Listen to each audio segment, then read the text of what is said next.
Two brothers found a hidden treasure beneath the altar of an abandoned church. Anthony Miller had been receiving mail at the same address in Chicago for 15 years, but that yellowed envelope was different from all the others. No sender, just his name handwritten in script he didn't recognize, and inside a single sentence that made his heart race. His father had hidden something important in the old Pine Valley Church before leaving forever, and he needed to return to his hometown to discover what. The letter wasn't signed, but mentioned that his brother John had also received the same message. The 3-hour trip to rural Illinois brought back memories Anthony would rather keep buried. As a retired accountant and recent widower, he had built a quiet life in the capital, far from the pains of the past. But now, at 62, he found himself forced to face ghosts he believed he'd left behind. The bus stopped in Pine Valley's central square, and the first person Anthony saw was exactly who he expected to find. John was leaning against the cemetery gate, smoking a cigarette and wearing the same type of blue overalls he'd worn since youth.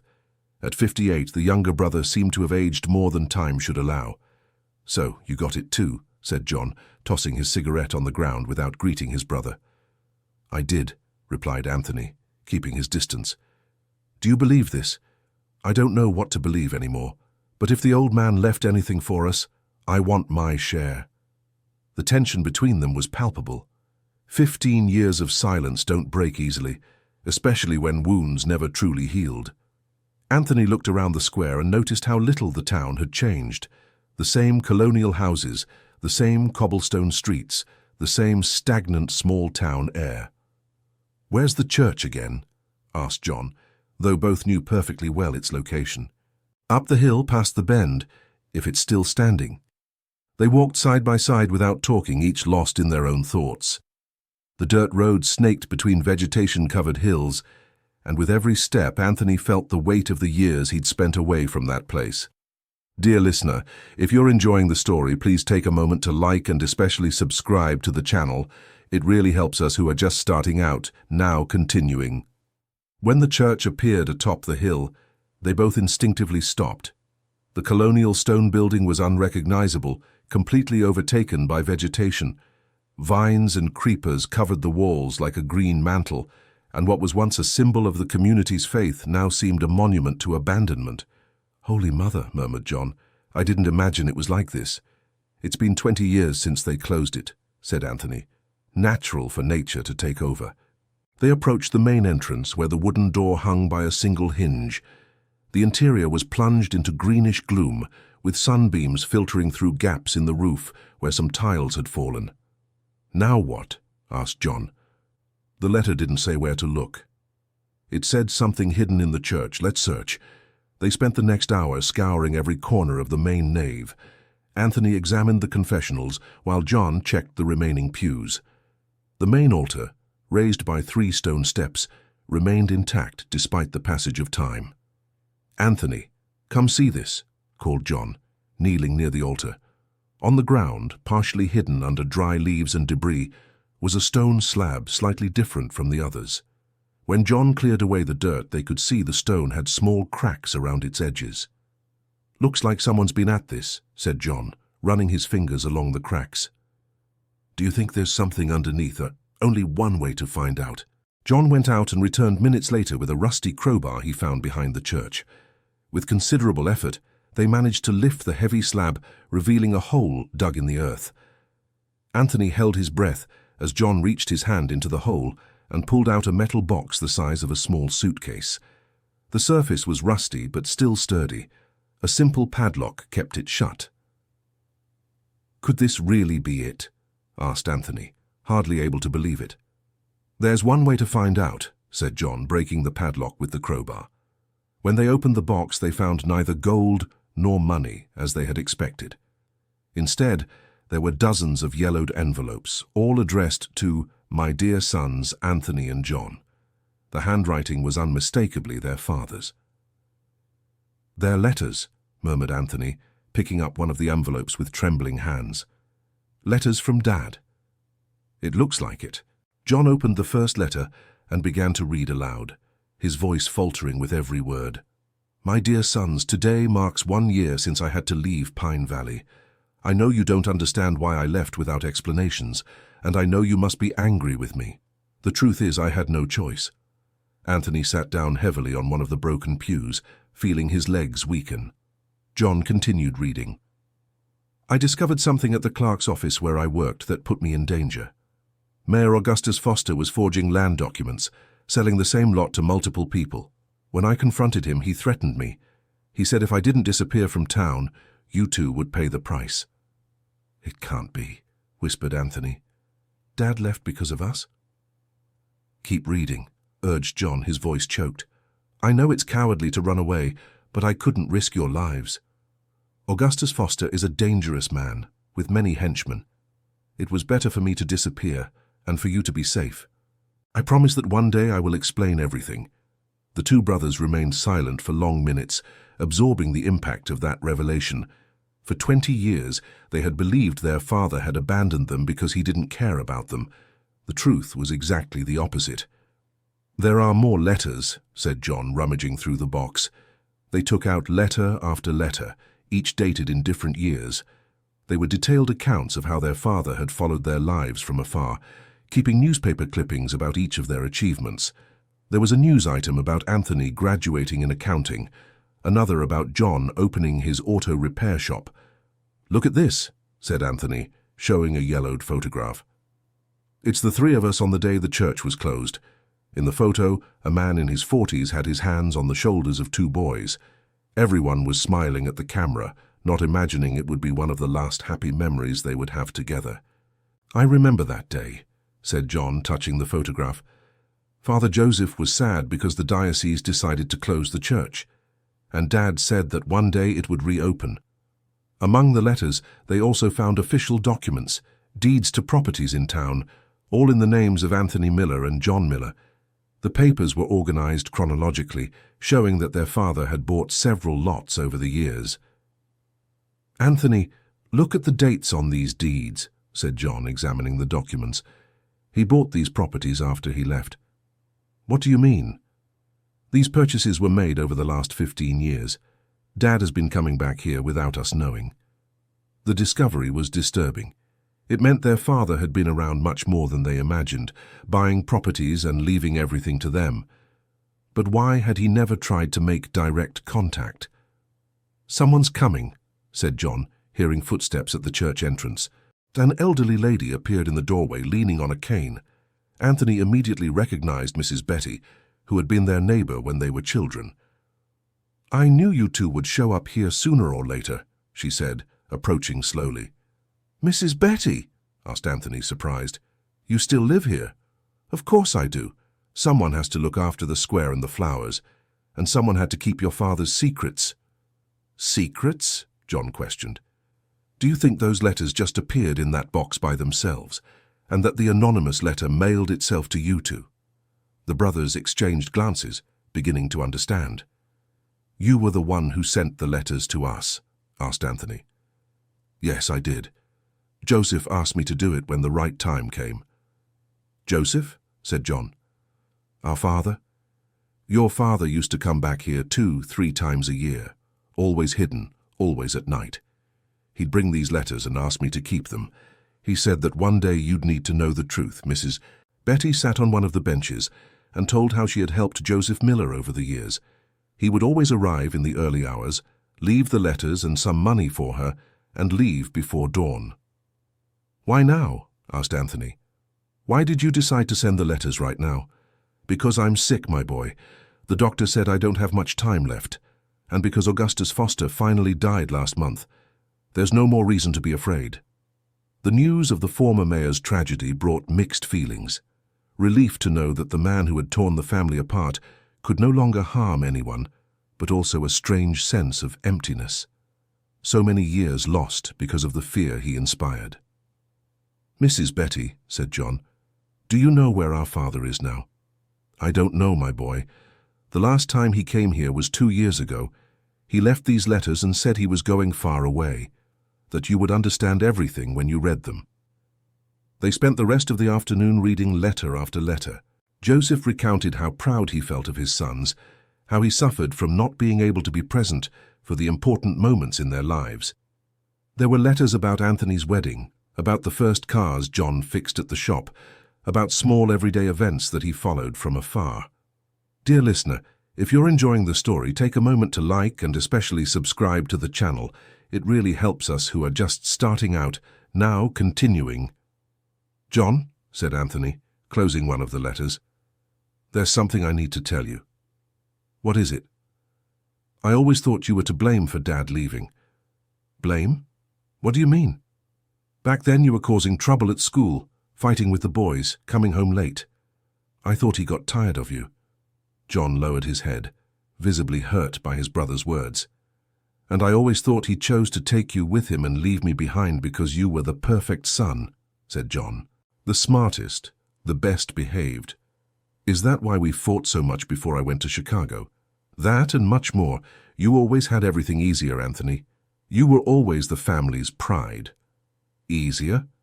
Anthony became heated. Do you think it was easy carrying the responsibility of being the example? Do you think it was easy never being able to make a mistake because I had to be perfect for my younger brother?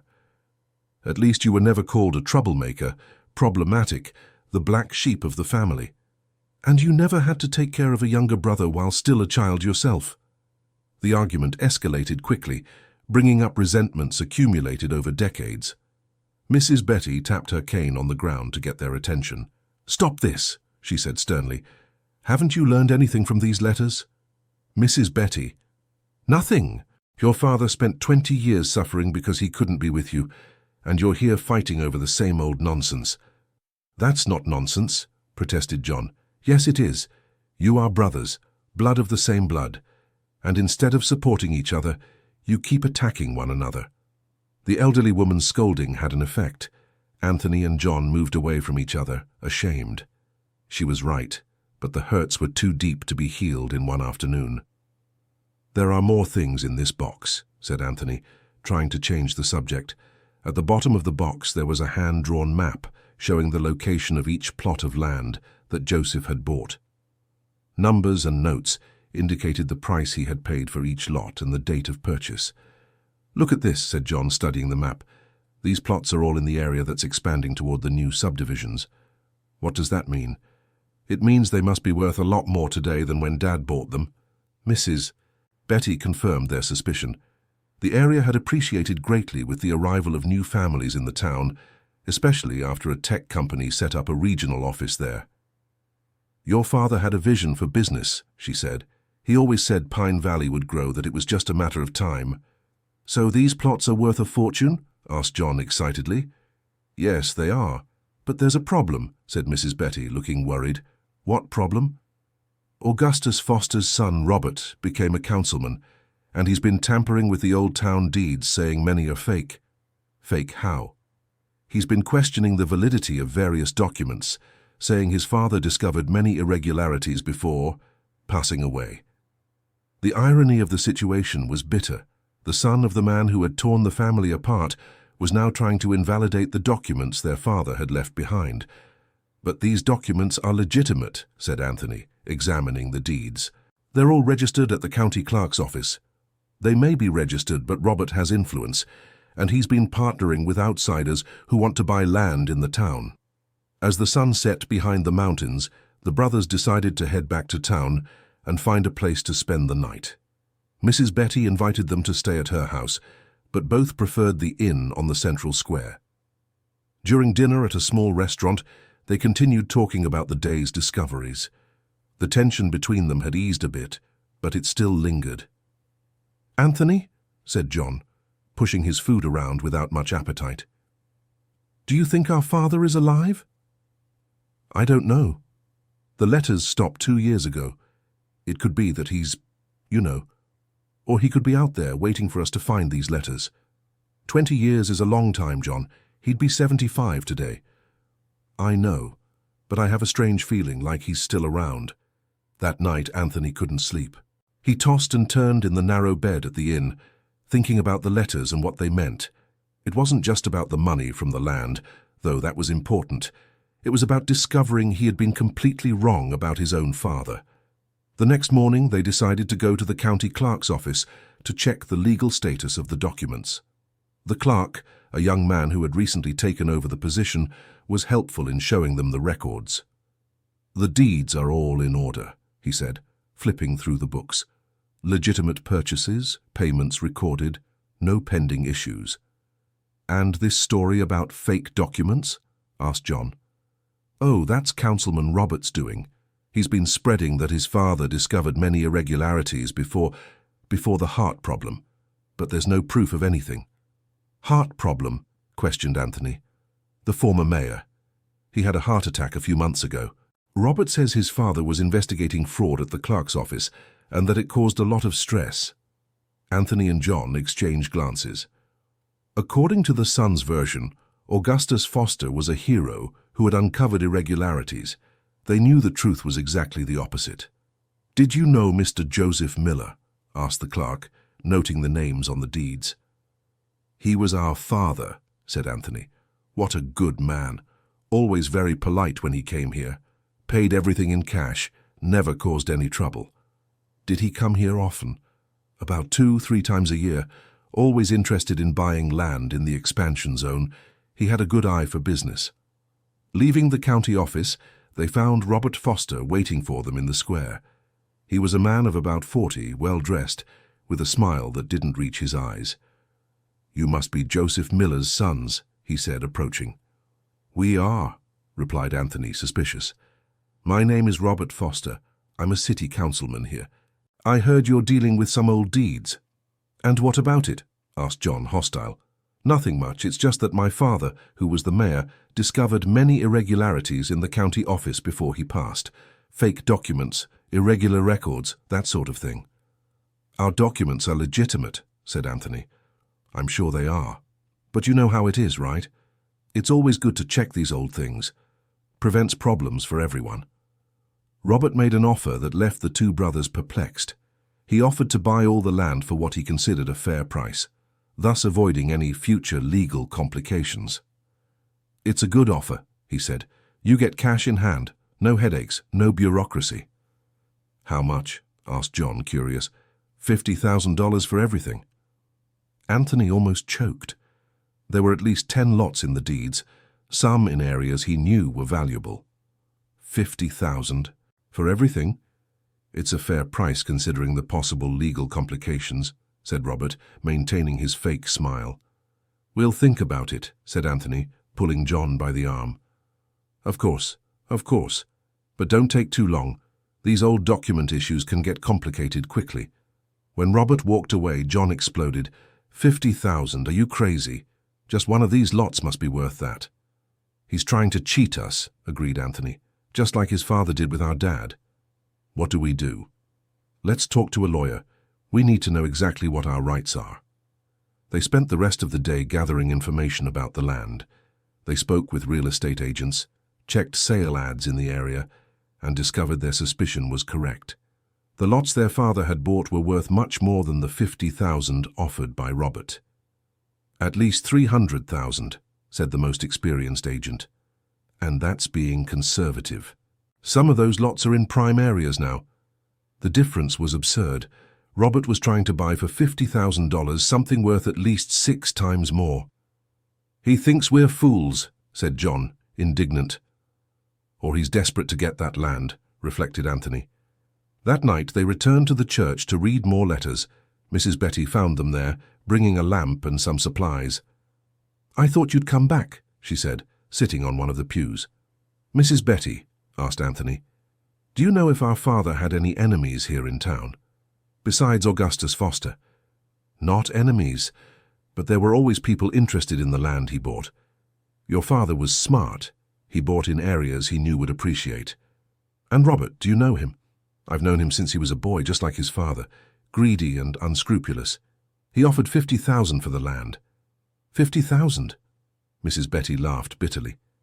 "Just the corner lot on Main Street is worth more than that." They continued reading the letters by the lamplight. One of them, dated just 2 years prior, particularly caught Anthony's attention. "My children, if you're reading this, it means Mrs. Betty kept her promise to deliver the letters when the time came. I hope you can forgive me for all these years of absence. Every day away from you was torture. but it was the only way to keep you safe. Keep reading, John urged, emotional. I left these lands for you not just for their value, but for what they represent.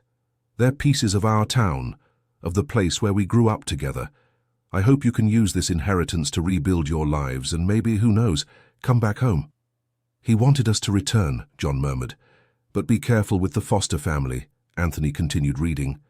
The son is as dangerous as the father. Don't accept any offers from him. Don't trust him.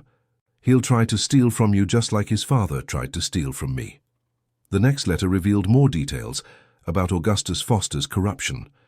Joseph had discovered that the mayor wasn't just forging documents, but also embezzling public funds to buy lands that he later resold for much higher prices.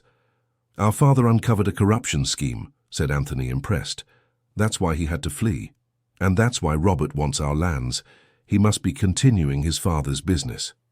Dear listener, if you're enjoying the story, please take a moment to like and especially subscribe to the channel. It really helps us who are just starting out. Now, continuing. The next morning, a lawyer from the neighboring town arrived to meet with them. Anthony had gotten the contact through an acquaintance in Chicago. Dr. Richards, said Anthony, shaking the man's hand. Thank you for coming all the way here. No problem at all. I heard you have an interesting issue involving old deeds. They showed all the documents to the lawyer, who examined them carefully. His expression grew increasingly serious as he read. These documents are absolutely legitimate, said Dr. Richards. I don't see any irregularities. And if the councilman questions their validity? He can try, but he has no legal basis. The purchases were made correctly. The records are in order. The taxes were paid. It would be very difficult to invalidate this. So we're safe? Legally, yes. But political matters are another story. If this councilman has influence in town, he could create bureaucratic difficulties. Dr. Richards explained that Robert might try to delay processes, question documents in higher instances, or even pressure other agencies to create obstacles. My suggestion is that you don't sell for now, said the lawyer. Wait to see what kind of moves he'll make. And if he insists, asked John, ignore him. You have every right to these lands. When the lawyer left, the brothers felt more confident about the legal situation, but they knew the battle was just beginning. Robert appeared again in the late afternoon, this time accompanied by two men who appeared to be aides. Have you thought about my proposal? He asked, still smiling. We have, said Anthony. And we decline. You decline? Robert's smile vanished. Are you sure? Because these matters of old documents can get very complicated. Our documents are legitimate, said John. We've already verified with a lawyer. A lawyer? Robert seemed uncomfortable. You didn't need to go to that trouble. I was just trying to help. We appreciate the help, but we don't need it, said Anthony firmly. All right. But if you change your mind, come find me. The offer might not stand forever. The veiled threat was clear. Robert was warning that he would make things difficult for them. That night, they returned to the church to continue reading the letters. There were still dozens of them organized chronologically. Joseph recounted not only the events of his life in exile, but also his observations about what was happening in Pine Valley. Robert Foster is following in his father's footsteps. Read a letter from 3 years prior. I heard from an acquaintance that he's partnering with outside businessmen to speculate with land in town. He's just like Augustus, only thinks about money. Dad was watching over the town even from afar, commented John. He knew that one day we'd have to deal with Robert. They also found a letter that left them particularly emotional. Joseph described Anthony's wedding, which he had watched hidden at the back of the church in Chicago. I saw my eldest son get married today. He looked handsome in his navy blue suit. The bride is a lovely girl and seems to have a good heart. I cried throughout the ceremony, imagining what it would be like to be there to hug my son, to give my blessing officially. But at least I could see his happiness, even from a distance. He was at my wedding? Asked Anthony. His voice choked. He was, confirmed John, reading the letter. It says here that he stayed at the back of the church the whole time. I didn't see him. He didn't want to be seen, but he wanted to be present on the most important day of your life. The discovery made Anthony reflect on all the important moments in his life when he had missed his father. Now he found out that, at least in some of them, Joseph had been nearby, watching from afar, sharing in the joy, even without being able to participate. There were also letters about John. Joseph reported how he followed the growth of his youngest son's auto repair shop, how proud he felt when he heard positive comments about John's work. "I heard that John fixed the town doctor's car without charging anything, because the man was going through hard times. That filled me with pride. My son has a good heart, inherited that from his mother." "Do you remember that?" asked Anthony. "I do. It was right after I opened the shop. Dr. Mitchell was having financial problems and his car had broken down. I couldn't bring myself to charge him. And Dad knew. He knew everything that happened here." The letters revealed a network of informants that Joseph had built over the years, people who knew the truth about his departure and who discreetly kept him informed about his children and the town. Mrs. Betty wasn't the only one helping him, realized John. There were more people: the baker, the pharmacist, even the bus driver who did the route to Chicago. The discovery made them see their hometown with new eyes. They weren't just two abandoned children returning home. They were part of a community that had kept secrets and protected the memory of their father all these years. The next day, they decided to visit some of the people mentioned in the letters. The baker confirmed that he occasionally received letters from Joseph asking about his children. "Your father was a good man," said the baker. "I never believed he ran away out of cowardice like Augustus spread around." "You knew the truth?" "I did, and many people here knew too. Your father discovered some ugly things at the county clerk's office, and Augustus couldn't let that come to light." "Why didn't anyone report it at the time?" "Who would believe our word against the mayor's? Augustus had power, had money, had thugs. It was better to keep quiet." The pharmacist told a similar story. Joseph had asked him to watch over his children, especially when they were sick or needed some medicine.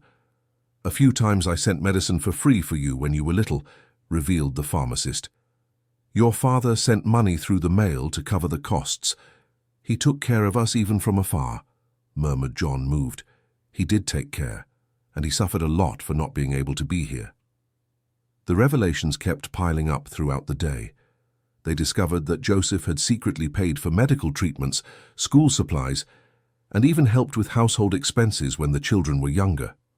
"We never knew," said Anthony, feeling guilty for having judged his father so harshly. "He didn't want you to know. He thought it was safer that way." In the afternoon, they received an unexpected visitor at the inn.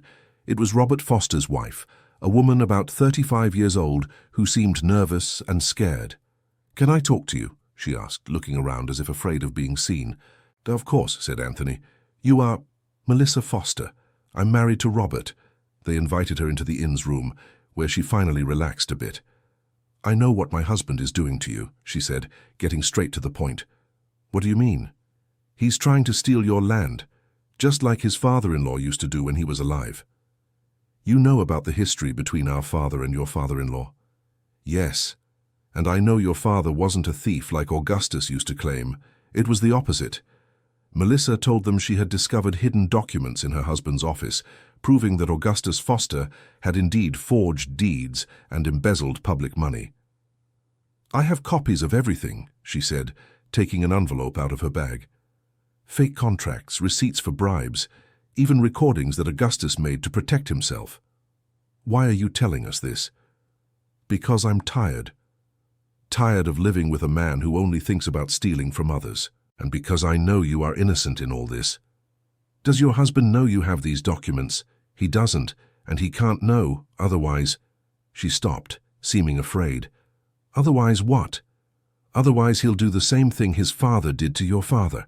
He'll threaten me, force me to leave." The documents Melissa brought were explosive. They proved not only the corruption of Augustus Foster, but also showed that Robert was continuing his father's schemes. "With this evidence, we can take down Robert," said John, excited. "It's not that simple," warned Melissa. "He has allies in the city council, in the mayor's office. It could be dangerous to mess with him." "More dangerous than letting him keep stealing?" "You don't understand. Robert is capable of anything to protect his business. Anything at all." The threat was clear, But Anthony and John knew they couldn't simply ignore the evidence Melissa had brought. It was the chance to clear their father's name and end the corruption that had torn the family apart. "What do you suggest we do?" asked Anthony. "Use this evidence carefully. Don't confront Robert directly. Look for someone from outside, someone he can't influence." "Like who?" "The prosecutor from the neighboring district. He's honest and has no connection to Pine Valley." Melissa left after giving detailed instructions on how to safely contact the prosecutor. She also warned that Robert was planning something to force them to sell the land. "He's waiting for some documents to arrive from the capital," she said. "Something about questioning your paternity." "Questioning our paternity?" "He wants to prove that you are not the sons of Joseph Miller, to invalidate the inheritance." The strategy was cruel but clever. If Robert could prove they weren't Joseph's legitimate sons, the land could be considered property without legal heirs. "But that's absurd," protested John. "We are his sons." "Biologically, maybe, but do you have documents that prove it?" The question made the two brothers exchange worried looks. Their birth certificates listed Joseph as the father, but Robert could claim they were forged. "We'll need to do a DNA test," said Anthony. "A DNA test with whom? Our father might not even be alive." "We can test between the two of us. If we're brothers, that already proves we have the same father." Anthony's suggestion made sense, but John hesitated. "And what if we find out we're not brothers?" he asked in a low voice. "Why wouldn't we be?" "I don't know. It could be that one of us is adopted or something." The possibility hadn't occurred to Anthony before, but now it made him uneasy. What if they discovered they weren't biological brothers? What if only one of them had rights to the inheritance? "There's only one way to know," said Anthony, trying to stay calm. "And if the result isn't what we expect, then we'll deal with it when it happens." They spent a restless night, each thinking about the possible consequences of the DNA test. The next morning, they traveled to Chicago to take the test at a reliable lab.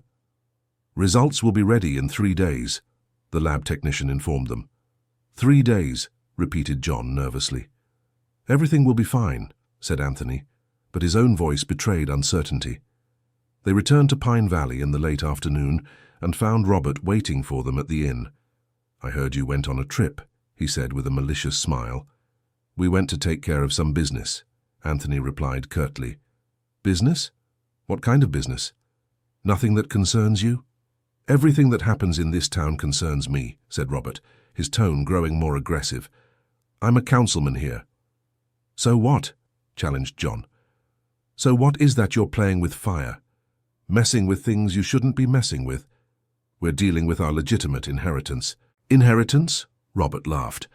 "Are you sure you're heirs to anything?" The question confirmed their suspicions. Robert knew about the DNA test, or at least suspected they had done some kind of verification. "We're sure," said Anthony, bluffing. "We'll see," said Robert, walking away. "We'll see." The next 3 days were tense. The brothers avoided leaving the inn, fearing Robert might try something against them. Mrs. Betty visited them every afternoon, bringing food and town news. "Robert has been asking about you to everyone," she told them. "Wants to know where you went, who you talked to." "He's nervous," observed John. "Yes, he is. And a nervous man is a dangerous man." On the 3rd day, they returned to Chicago to get the test results. Anthony took the sealed envelope with trembling hands. "Do you want to open it?" he asked John. "You open it." Anthony tore the envelope and read the result in silence. His expression gradually changed from anxiety to surprise, and then to a mixture of relief and confusion. "What does it say?" asked John impatiently. "It says that we're half-brothers." "Half-brothers. We share the same father, but we have different mothers." John took the paper and read it himself. The test confirmed that both had the same biological father, but that their mothers were different people. "What do you mean, different mothers?" asked John, confused. "Our mother was the same." "Apparently not. But I remember our mother. I remember her taking care of both of us." "I remember too. But the test doesn't lie." They stayed silent for a few minutes, trying to process the information. Anthony clearly remembered his biological mother, who had died when he was 12. But John was born when he was already 4. "John," said Anthony slowly, "do you remember what it was like when you were born?" "No, I was a baby. But do you remember Mom when you were little?" "Of course I remember. She took care of me, sang me to sleep, fed me." "She adopted you," Anthony realized. "Our mother adopted you when you were a baby." "Adopted? But why?" "Because our father had you with another woman, and our mother agreed to raise you as her own son." The revelation explained a lot. Why did John look physically different? Why did Anthony sometimes feel he was treated slightly differently by relatives? "Does that mean we're only half-brothers?" asked John, visibly shaken. "It means we have the same father, and that our mother loved you as her son, regardless of you coming from another womb." "But I'm not her legitimate son." "You're her son in what matters. Love has nothing to do with DNA." Despite the comforting words, John was clearly disturbed by the discovery. Throughout his life, he had considered himself the biological son of the Miller couple. Now he found out he was the product of his father's extramarital affair. "Robert will use this against us," said John, worried. "How?" "He'll say I have no right to the inheritance because I'm not a legitimate son." "You were raised as a son. You have the same rights as I do." "Do I really?" The question worried Anthony. He wasn't a lawyer and didn't know exactly how the law treated informal adoptive parentage cases. They decided to consult Dr. Richards before returning to Pine Valley. "Interesting," said the lawyer, examining the test result. "You're half-brothers on your father's side. Does this affect John's rights to the inheritance?" asked Anthony. "Not necessarily. If he was raised as a son and has documents listing him as Joseph Miller's son, he has the same rights as you. Even though he's not the biological son of my father's wife. Even so, socio-affective parentage has the same legal value as biological." "But can Robert challenge this?" "He can try, but it would be very difficult to prove that John wasn't considered a legitimate son." "Do you have witnesses that you were raised as brothers?" "The whole town," said Anthony. "Everyone knows us as Joseph's sons." "Then don't worry. Robert can make noise, but he has no legal basis to challenge the inheritance." They returned to Pine Valley more at ease about the legal matter, but the relationship between the brothers had changed. John was visibly embarrassed by the discovery, and Anthony didn't know how to handle the situation. "John," said Anthony when they arrived at the inn, "this changes nothing between us." "It doesn't?" John laughed bitterly. "I found out I'm our father's bastard son." "You're not a bastard. You're my brother." "Half-brother." "Brother," insisted Anthony. "Raised by the same mother, we grew up in the same house. We have the same childhood memories." "They're not the same. Now I understand why I sometimes felt different." "Different how?" "Like I didn't fully belong to the family, like I was an intruder." The confession broke Anthony's heart. John had always been insecure, always feeling he needed to prove his worth. Now he discovered his feelings had a real basis. "You were never an intruder," said Anthony, emotional. "Our mother loved you as much as she loved me." "Did she?" "I'm sure. I remember her taking care of you with so much affection." "But she wasn't my real mother." "Yes, she was. A mother isn't just who gives birth.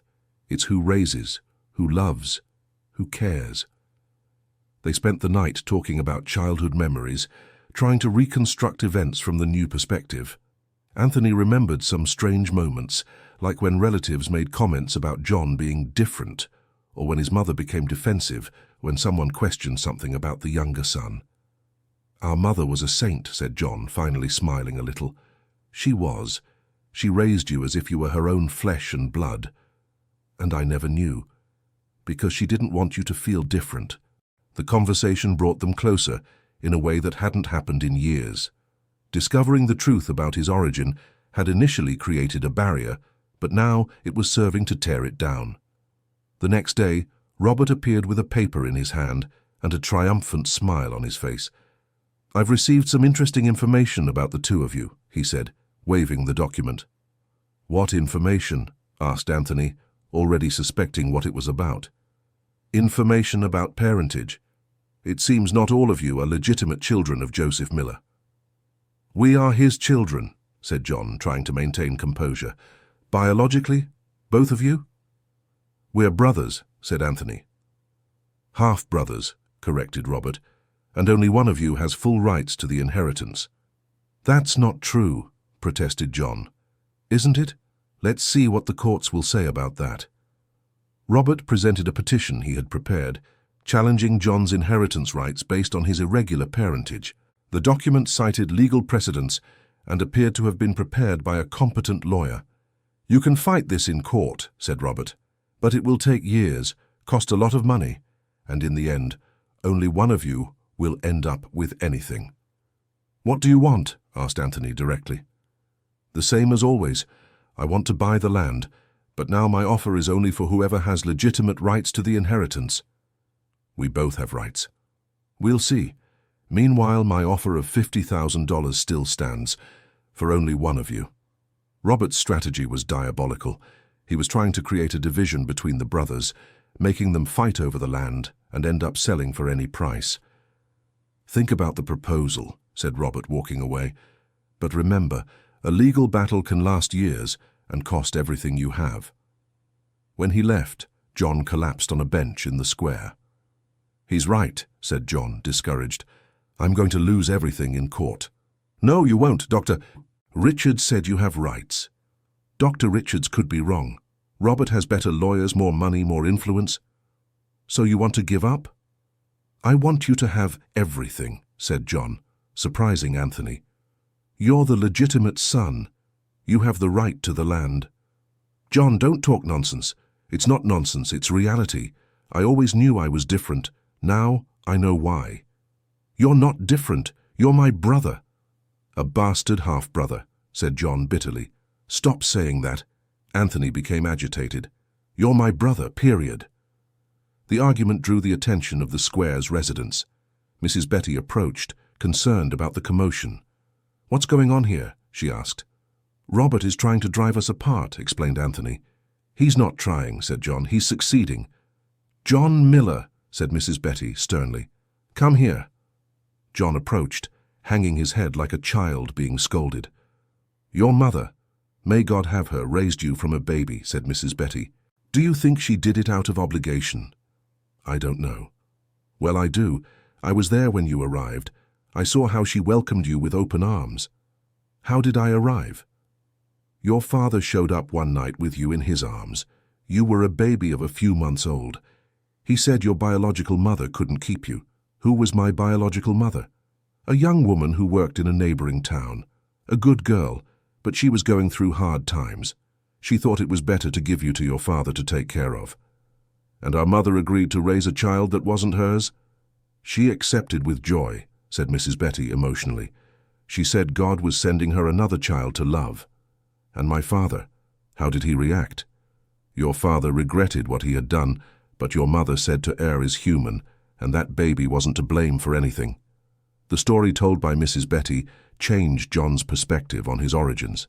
It hadn't been a situation of abandonment or rejection, but of love and acceptance. You were raised as brothers, continued Mrs. Betty. Your mother never made any difference between the two of you. I always felt I was different, confessed John. Everyone feels different sometimes. That has nothing to do with being adopted or not. But now Robert is going to use this against me. Robert can try to use anything. The question is whether you'll let him destroy your family. What family? Asked John, bitter. We don't have a family anymore. You have each other, said Mrs. Betty, and you have the memory of your parents. That is family. The elderly lady's words had an effect on the two brothers. They had focused so much on the legal and financial matters that they were losing sight of what really mattered. John, said Anthony, no matter what happens with the properties, you are my brother. Half-brother. Brother, insisted Anthony. And if you want your share of the inheritance, we'll fight for it together. Even knowing I might lose in court? Even then. Because our father left these properties to both of his sons, and you are his son, just as much as I am. John finally smiled, for the first time since they had discovered the truth about his origin. Thank you, Anthony. No need to thank me. It's what brothers do. They returned to the church that afternoon, to continue reading their father's letters. There were still some they hadn't seen, and they hoped to find more guidance on how to handle the situation. One letter in particular caught their attention. It was specifically addressed to John. "My son John, if you are reading this, you have probably already discovered the truth about your origin. I want you to know that you are my son, just like Anthony. The fact that you were born from another womb does not change anything about the love I have for you." John read with tears in his eyes. "When you were a baby, your biological mother was going through very difficult times. She came to me, desperate, asking me to take care of you. She said she couldn't provide for you what you needed." "He knew that one day I would find out," murmured John. "Keep reading. I brought you home very afraid of how your adoptive mother would react. But she welcomed you as if you were the most precious gift in the world. She said, God had sent another son to our family." "Our mother was really special," said Anthony. "John, you were never different in her eyes. She loved you from the first moment. And I also loved you as my true son, because being a father is not just about blood. It's about caring, protecting, loving." The letter continued. "If anyone ever questions your rights as my son, show them this letter. And remember, you grew up in our home, ate our food, slept in our bed, played with your brother, were raised with our love. That makes you my son as much as any official document." "He foresaw that this could happen," said John, moved. "And he left this letter so you wouldn't feel insecure." There was also a joint letter for both of them. "My sons, I know you may discover the truth about John's origin. I want you to know that this does not diminish in any way the fact that you are brothers. You grew up together, protected each other, played, fought, dreamed together. That is what matters." "Did he know we would fight over this?" asked Anthony. "It seems so. Keep reading. If anyone ever tries to separate you using this information, remember, family is not just blood. It's love, it's living together, it's a choice. I chose to be a father to both of you. Your mother chose to be a mother to both of you. And I hope you choose to continue being brothers." The letter ended with specific instructions about the inheritance.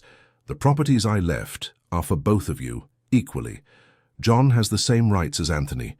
If anyone questions this, there are documents kept with Father Joseph that prove John was legally adopted by us when he was a baby." "Father Joseph?" asked John. "The priest who baptized us. He must be retired now. Let's go look for him." They found Father Joseph in a retirement home in the neighboring town. He was an 80-year-old man, still lucid despite his advanced age. "Anthony and John Miller," he said, smiling. "I knew you would show up one day." "Do you know our story?" asked Anthony. "I do. Your father came to me several times over the years, always worried about you." "Did he say anything about documents?" "Yes, he did. He left a box with me before he left the last time." The priest led them to his room and pulled a small box from under the bed. "Joseph told me to give this to you if you ever came back asking about inheritance and documents." Inside the box were birth certificates, adoption papers, and even a letter from John's birth mother authorizing the adoption. "Was John legally adopted?" asked Anthony. "Yes, he was," confirmed the priest. "Your parents made sure to legalize everything in his early years." "Why did they never tell me?" asked John. "Because they wanted you to feel like their real son from the start. And you were their real son, regardless of the papers. The documents showed that John had been officially adopted when he was 2 years old. All the legal procedures had been properly completed. With these documents, Robert has no way to question your rights," said the priest. "Do you think our father is alive?" asked John. "I don't know, my son. The last time I saw him was 2 years ago. He looked different, older, more tired. He said he was sick." "Sick?" "Heart problems. But he said he wanted to live long enough to make sure you received the inheritance he left." The information brought a mix of hope and worry. If their father was sick 2 years ago, he could still be alive, but he could also have gotten worse.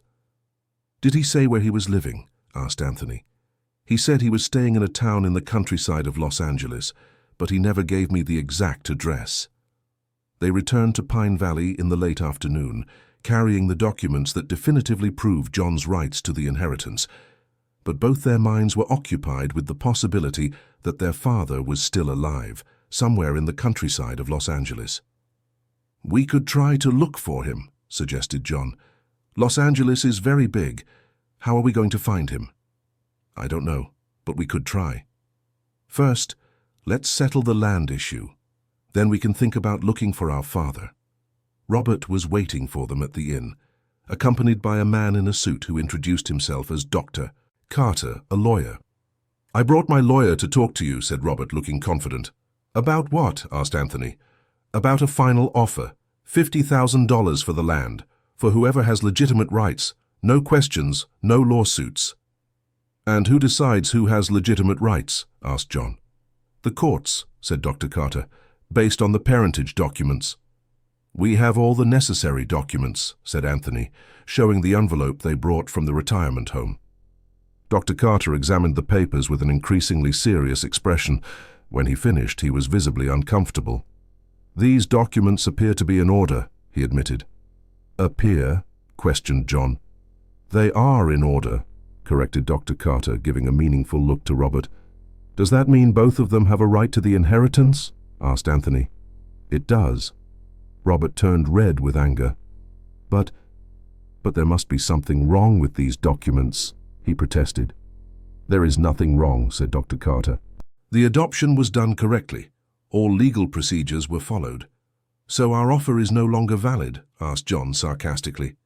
The offer still stands, said Robert, trying to regain his composure. $50,000 for both of you. For land worth over $300,000, said Anthony. No, thank you. You'll regret this, threatened Robert. I have influence in this town. I can make your lives very difficult. You can try, said John, more confident now that he knew his rights. When Robert and the lawyer left, the brothers felt victorious for the first time since they arrived in town. We won, said John, smiling. We won a battle. The war may not be over. Do you think he'll try something else? I'm sure. Men like Robert don't give up easily. And Anthony was right.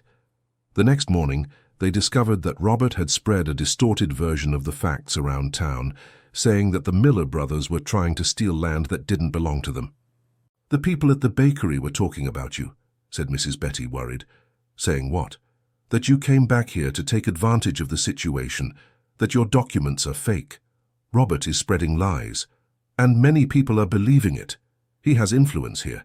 The smear campaign was working. People who used to greet the brothers on the street now avoided them. The innkeeper even suggested that maybe it would be better for them to find another place to stay. This is ridiculous, said Anthony, outraged. It's reality, said John. Robert is turning the whole town against us. So should we leave? No, we'll stay and fight. Fight how? By showing people the truth. They decided to organize a public meeting in the town square, where they would present all the documents and tell the true story of their father. Mrs. Betty helped them spread the invitation, despite the pressure she was getting to not get involved. Mrs. Betty, said Anthony, you don't need to get mixed up in this. It could cause trouble for you. My son, I'm 82 years old. What more can they do to me? Robert can do nothing. I saw his mother being born. I saw him raised by his grandmother because his parents didn't care. I've known this family for decades. And you're not afraid? I'm not afraid to speak the truth. Your father was an honest man, and Robert is just like his father, greedy and without character. The meeting was scheduled for Sunday afternoon in the central square. They expected few people to show up, given Robert's campaign against them. To their surprise, more than 50 residents gathered in the square. Some seemed curious, others suspicious, but all were there to hear what they had to say. Anthony began by telling the story of their father's departure, reading excerpts from the letters that explained the real reasons. As he spoke, he saw people's expressions change from skepticism to surprise, and then to outrage. Joseph Miller was forced to leave town to protect his children, he said, showing one of the letters. And Mayor Augustus Foster was stealing public money, added John, displaying the documents that Melissa had provided. A murmur went through the crowd. Many people had their own suspicions about Augustus Foster, but never had proof. Robert is continuing his father's schemes, said Anthony, showing more documents. He wants our land to resell it for 10 times what he offered us, explained John. The evidence was clear and convincing. The residents began asking questions, and soon they were completely on the Miller brothers' side. Robert appeared in the middle of the meeting, accompanied by some supporters. He tried to discredit the documents, but was booed by the crowd. "These are lies," he shouted. "My father was an honest man." "Honest?" shouted someone from the crowd. "Then why was he always buying land with money that no one knew where it came from? And why did he threaten Joseph Miller?" shouted another. Robert realized he had lost control of the situation. The whole town was turning against him. "You'll regret this," he shouted before leaving the square. "I think we've made a lifelong enemy," commented John. "We were already his enemies. Now at least we have the city on our side." In the following days, Robert tried several other tactics to get the land.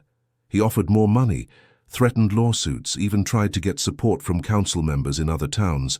But the Miller brothers were determined not to sell. It wasn't just a financial matter. It was about honoring their father's memory and not letting the corruption continue. "Do you know what we could do with this land?"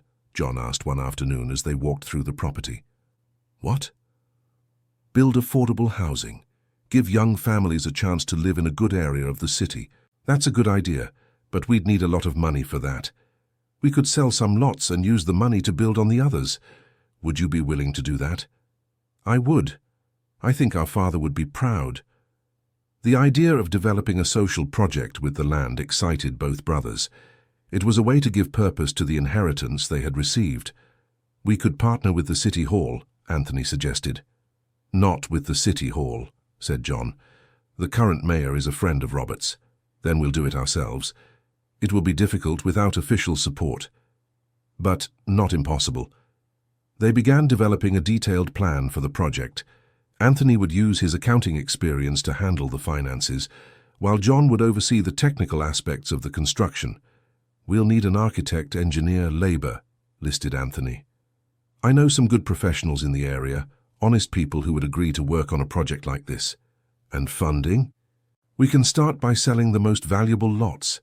Use the money to build on the others." The plan was taking shape when they received an unexpected visit. It was Melissa, Robert's wife, but this time she seemed desperate. "I need to talk to you," she said, looking around nervously. "What happened?" asked Anthony. "Robert found out I gave you the documents." "How did he find out?" "I don't know, but he did, and he's furious." "What is he going to do?" "I don't know, but I'm scared. He said he's going to finish me and you." "Finish how?" "I don't know. Robert is capable of anything when he's angry." "Do you want us to call the police?" "The police here are his friends. It won't do any good." Melissa said that Robert was planning something against them, but she didn't know exactly what. She had overheard phone conversations where he talked about solving the Miller problem once and for all. "You have to be careful," she warned. "Robert is desperate. He lost a lot of money betting he could buy your land cheap." "Whose money?" "From outside investors. He promised he could get the land, and now he owes dangerous people." The information explained Robert's desperation. It wasn't just greed. It was a matter of financial survival. "Do you have somewhere safe to stay?" John asked. "I'm going to my sister's house in Chicago, at least until things calm down." "And the documents you gave us?" "I have copies stored in a safe place. If anything happens to me, my sister knows where they are." Melissa left that same night, leaving the brothers worried about what Robert might be planning. "I think we should leave the inn," John suggested. "Where to?" "Mrs. Betty's house. She offered for us to stay there." "I don't want to put her in danger.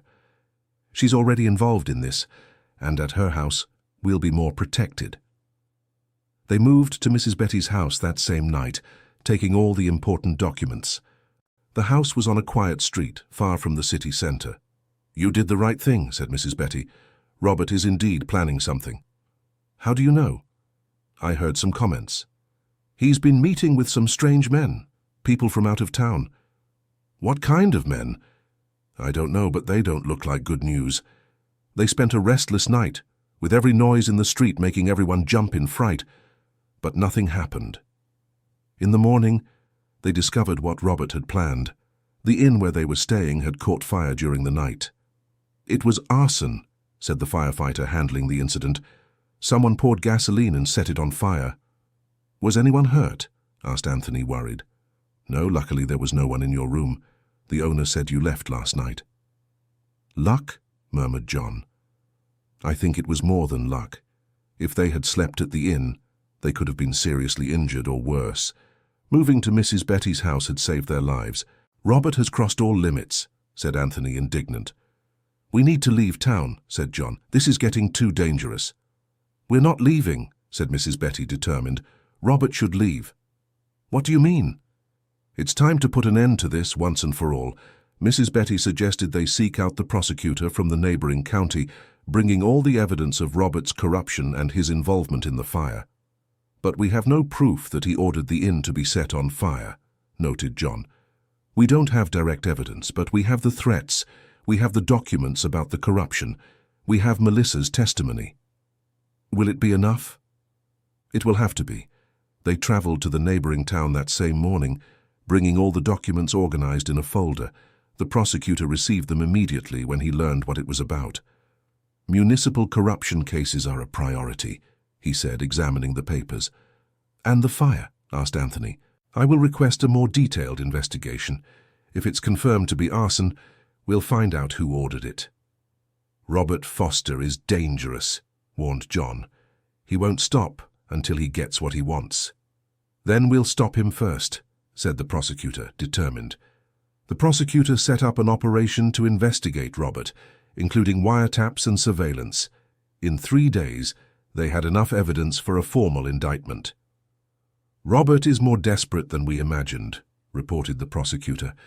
He owes a lot of money to dangerous people and promised to pay with the profit from the sale of your land. And now? Now he will be arrested for corruption, threats, and suspicion of arson. Robert's arrest happened on a Thursday morning in front of the city council. The whole town talked about the event for days. Finally, said Mrs. Betty when she heard the news, justice served. The town is free of the Fosters, said John, relieved. And we can finally move forward with our plans in peace, added Anthony. With Robert arrested and out of the picture, the brothers could finally focus on the affordable housing project. The plan was ambitious, to build 50 houses in 2 years, offering easy financing for low-income families. We're going to need a lot of money, said Anthony, doing the math. We'll sell the more expensive lots first, suggested John, and use the money to buy materials and pay for labor. And if it doesn't work, it will. We have to have faith. The project began to take shape. They found an architect who agreed to work for a reduced fee in exchange for being able to use the project in his portfolio. A local engineer also became interested in the social initiative. It's beautiful to see you honoring your father's memory in this way, said Father Joseph when he heard about the project. Do you think he would be proud? Asked John. I'm sure Joseph always cared for the needy. The first houses were completed in 8 months. They were simple but well-built constructions, with 2 bedrooms, a living room, a kitchen, and a bathroom. Each one cost less than half the market value. Who's going to live in the first house? Asked Anthony. How about Mrs. Mary, who works cleaning the school, suggested John. She's been renting for years and has 3 children. Good idea. The delivery of the first house became an event in the town. Mrs. Mary cried when she received the keys, and her emotion moved everyone present. I never thought I'd have my own house, she said, hugging the brothers. Now you do, said John, emotional. And it's not just a house, it's a home. The success of the project caught the attention of the regional press. Journalists came from various cities to learn about the initiative of the Miller brothers, who were transforming Pine Valley. What motivated you to do this? Asked a reporter. Our father, replied Anthony. He always said we had to help others. And our mother, added John.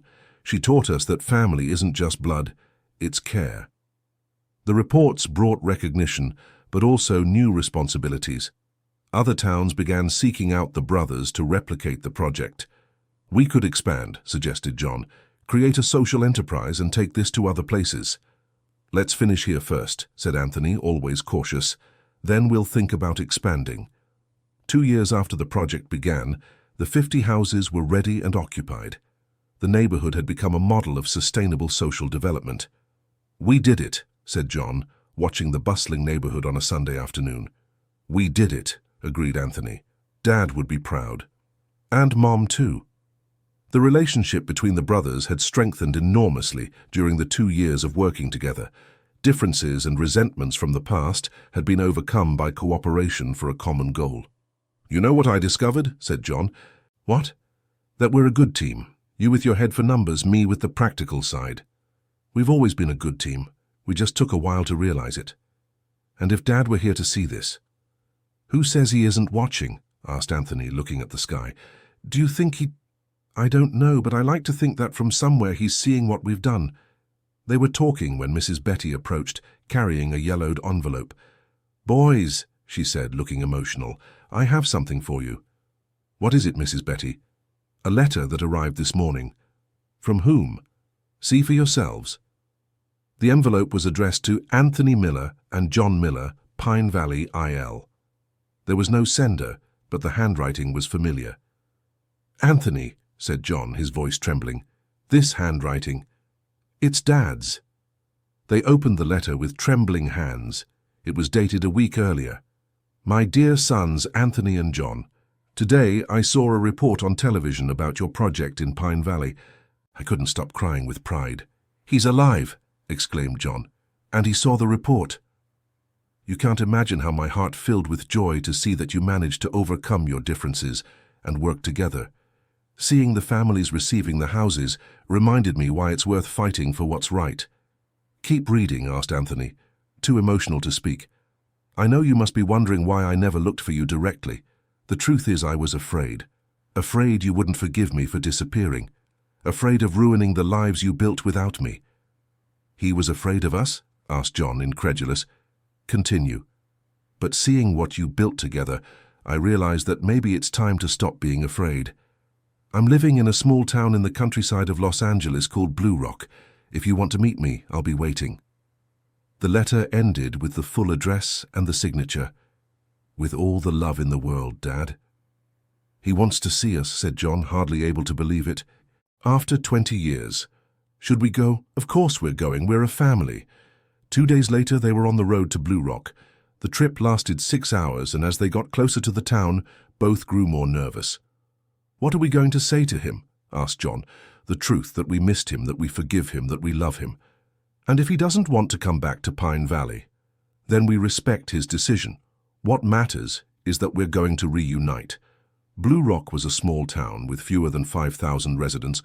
They found the address easily, a simple house on a tree-lined street.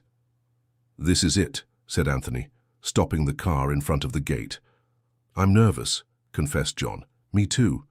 They knocked on the gate and waited. Footsteps approached from the other side, and then the door opened.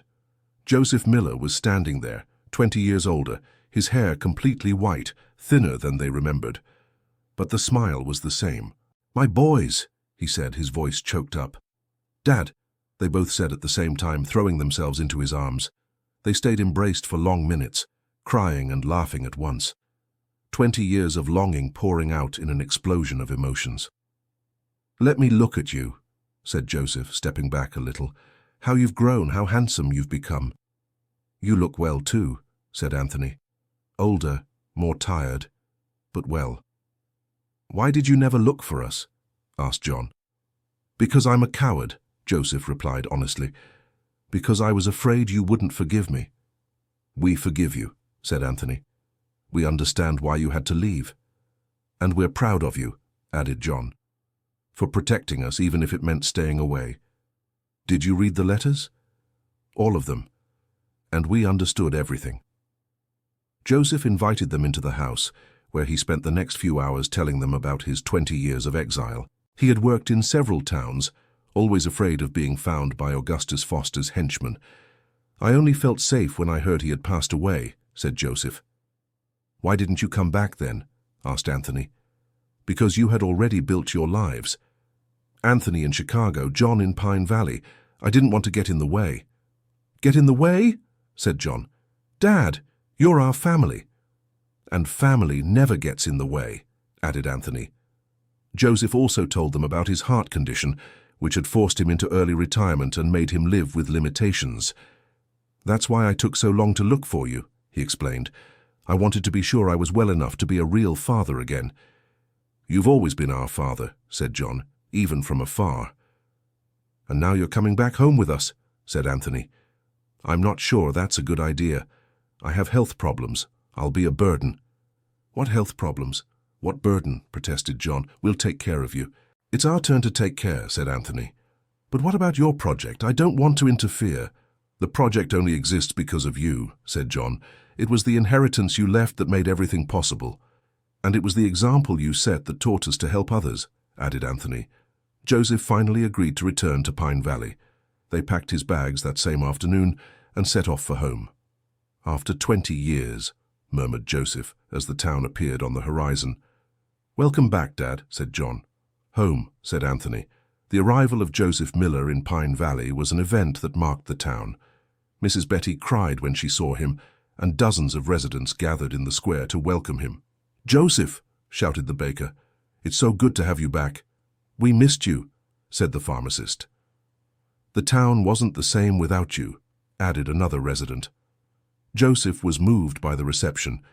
He had feared that people would reject him or blame him for abandoning his sons. I don't deserve this welcome, he said humbly. You certainly do, said Mrs. Betty. You've always been a good man. And now you're home, said Father Joseph, who had insisted on going to the square. Joseph spent the following months reintegrating into town life and closely following his son's project. His experience and wisdom were valuable for improving the processes. You could partner with construction material cooperatives, he suggested. It would be cheaper. Good idea, said Anthony. Why didn't we think of that before? Because you're young and impulsive, laughed Joseph. Just like I was at your age. The father's presence brought a new dimension to the relationship between the brothers. They finally had the complete family reunited, working together toward a common goal. You know what makes me happiest? Joseph said one afternoon. What? Asked his sons. Seeing you two as real brothers. When you were little, you sometimes fought so much that I worried. We've always been brothers, said John. It just took us a while to realize it. And now we're partners too, added Anthony. Partners and brothers, the best possible combination.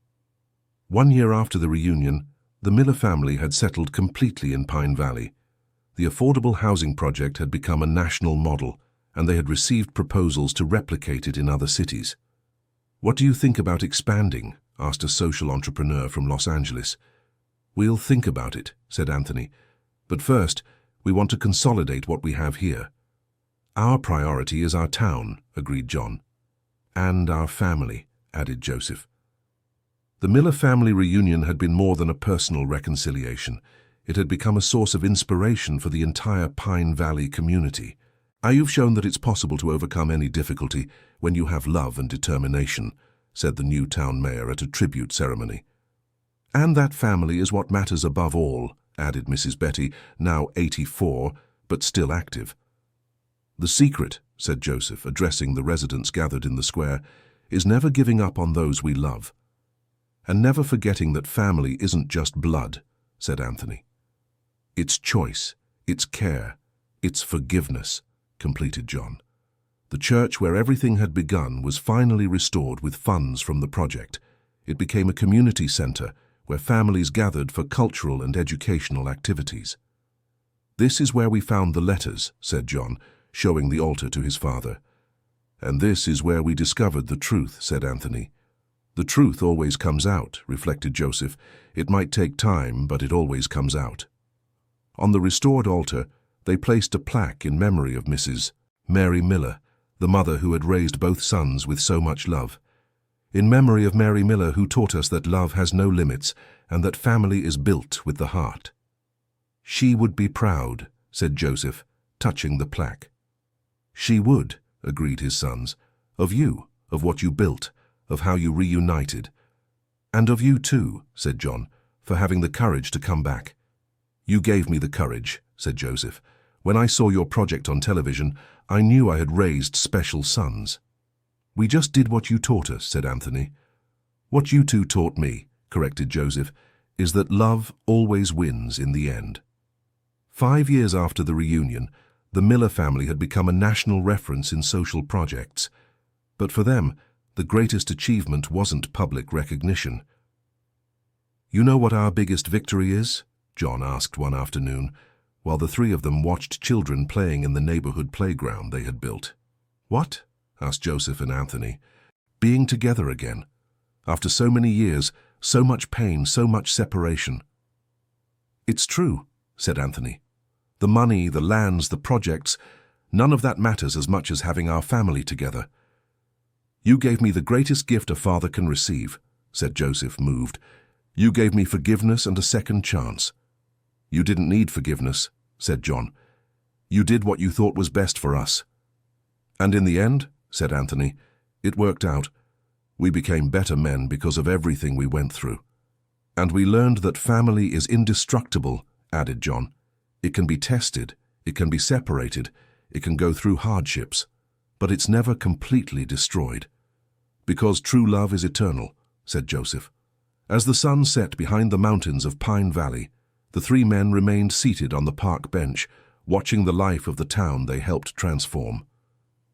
"Dad," said Anthony, "do you regret anything?" "I regret being away for so long," replied Joseph, "but I don't regret protecting you." "And we don't regret seeking the truth," said John. "Nor forgiving," added Anthony. "Nor building something together," finished John.